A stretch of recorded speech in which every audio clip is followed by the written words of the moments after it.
Well, hello all. It's been a little while now since I last said anything on here, did anything and whatnot. I sank into a major depression and my focus point was wishing to not exist. I've kind of had this phobia of showing myself, my face and whatnot, and you know, in case any of those things I've been dealing with come through to the surface and you guys see that. Almost changed my name to the agoraphobic nomad. Everything isn't always pretty. I mean, behind me, that's very pretty. I've gone from enjoying time at the river with my hammock and doing different bits and bobs camping wise and so on, and the music and all of those other things, and it's suddenly in that sinking into the depression, it all went to, well, it went to crap, really. I came to an understanding that hiding away and not actually being you like you want to be isn't good for you. It isn't good for anybody else. You maybe don't know it at the time, but perhaps some of the things you go through can be a help to somebody else going through the same thing when they hear what you've dealt with, how you're dealing with it, and how you're sort of trying to pass from and come through the other side, you know? I think it's only fair to overtake my anxiety and fear of being in front of this and instead just be. I have good days, bad days, some neutral days, but all in all they are my days, and I should own that, you know? For a long period of time, a lot of the doctors and the whole mental health side of things, they wanted to label me this, that and the rest of it, and I'm sat thinking, I don't think you actually know what part of your DSM you want me to fall under. So I decided to self-diagnose myself as fucked. You know, because if you don't know what's up with me and I don't know what's up with me, then I'm fucked. More so than that, I had a spiritual encounter at one point, fell into a temporary coma. This is many years ago now. And whilst there I had an experience which shifted the perspective I'd had at that time to something I hadn't necessarily felt in myself before, but throughout the course of my life there were sort of little snippet telling signs that perhaps that was part of my path in the long run, you know. I just remember going to a place where I was told to sit with me if you wish to learn a good story. Since then I've had no issues with self-harm or otherwise, because I understood the importance of what mattered more than the feeling and need of escape. And I'm starting to see that the clearer I am in myself, the happier I become in my life. I'm out here at the moment with my good friend Moo, who I couldn't say enough good things about, man. You know, even just seeing the times when I break down and I can't deal with life or whatever else, you don't judge me for it. You just take my hand and say, it's okay, man. Somebody is here, you know what I mean? Moo is with me day by day, every day, throughout all days. And she's like a grace, man, honestly. I never actually told you all the story of Moo. Say hi, Moo, by the way.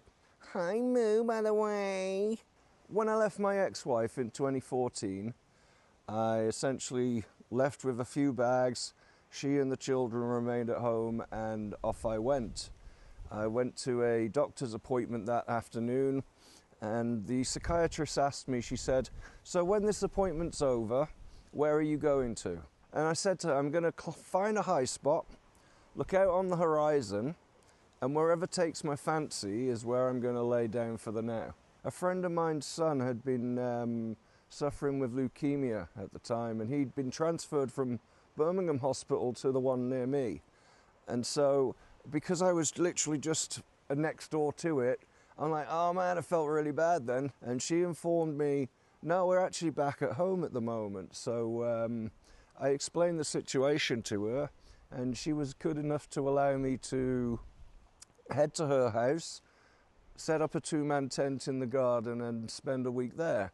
Come the mornings when the nursing staff and so on would come to attend to her son, I'd head off and I'd venture around town or whatever else and stay out of the way so as not to be any trouble. On the one day, I was like, well, I got a little bit of money in my pocket. I'll go and see what's about, you know. So I popped into one of the local toy stores. I'd found this little cuddly cow, silly as it sounds, after spending a whole day in town with her, walking around and so on.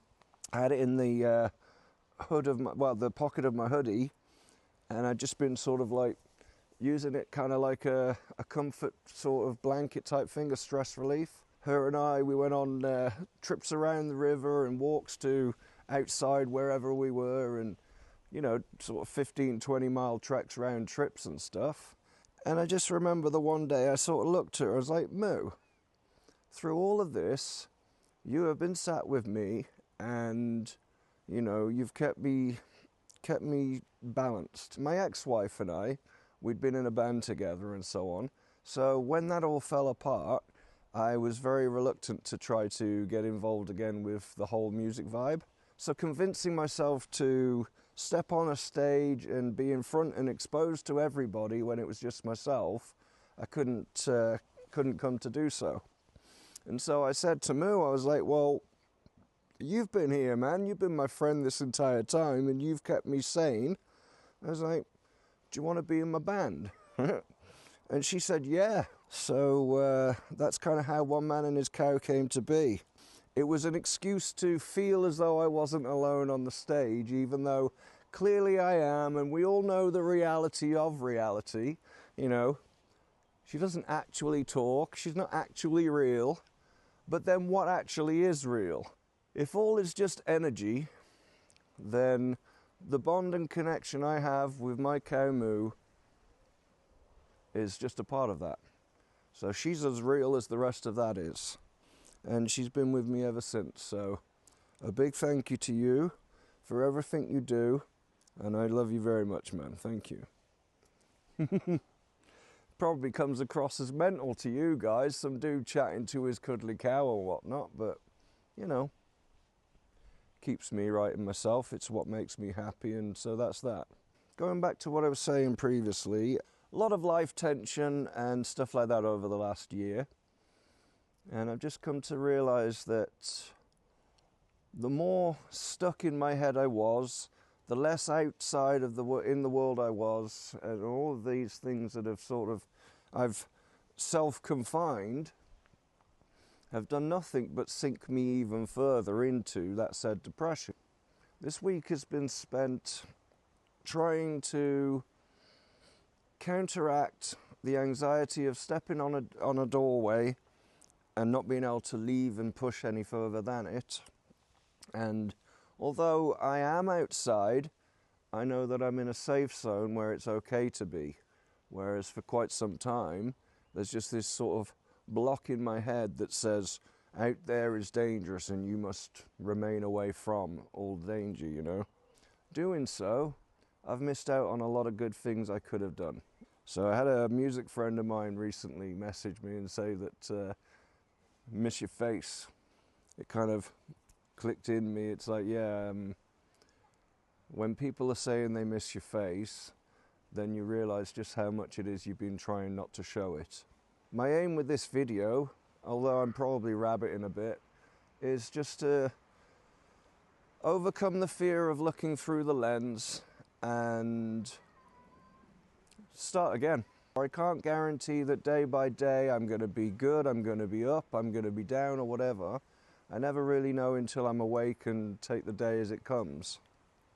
But I'm slowly learning that in the moments where I am okay is when I should grab a chance like this to express so, and also to be grateful for that moment. Say you have 5 minutes of an hour that felt good. Well, too often, man, you want to spend your time focused on the 55 minutes that weren't, as opposed to those 5 that are.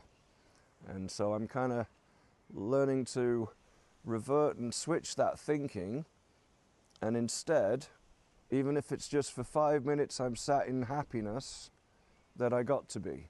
Yeah, I think that's really all I kind of wanted to say. It's not a structured video, it's not necessarily anything special or whatnot. I just fancied an opportunity to come in front of you and say thank you for your patience, love to all, and I very much do appreciate people, whether you realize it or not, have a level of understanding sometimes you overlook. That what you get caught up in thinking in your own mind isn't necessarily the accurate truth of how it actually is in the day. You can think one thing but learn another. Now is the opportunity to rewire, reprogram, work on my inner child and say, you know what, Scott, sometimes it's okay to cry. Not everybody has to see it or know that it's happening, but you're aware of the things that makes it happen and you're working on it, and that's the best you can do. Tomorrow may not be that day, like I say, but in the moment, I'm happy. So, on that note, I'm going to bid you all a wonderful day, whatever it is you're up to. It's currently Friday, so if you're off to the pub, if you're off to meet up with friends and have dinner, or whatever else it is you're up to, man, I hope you all have a good evening, a good weekend, and just remember to appreciate everybody, show love, show compassion, but also show resilience at times when it's needed and you feel overwhelmed with your own emotion. I will admit, for a guy that rabbits on as much as I do, I'm not the best of speakers, you know what I mean? It's a bit of a tricky thing just to sort of let flow. But when it does, I hope it comes across as sincere and, you know, makes some sense to anybody that may be out there listening. That's that, really. So, end of ramble. Love you guys, and catch you again soon. Peace for the now.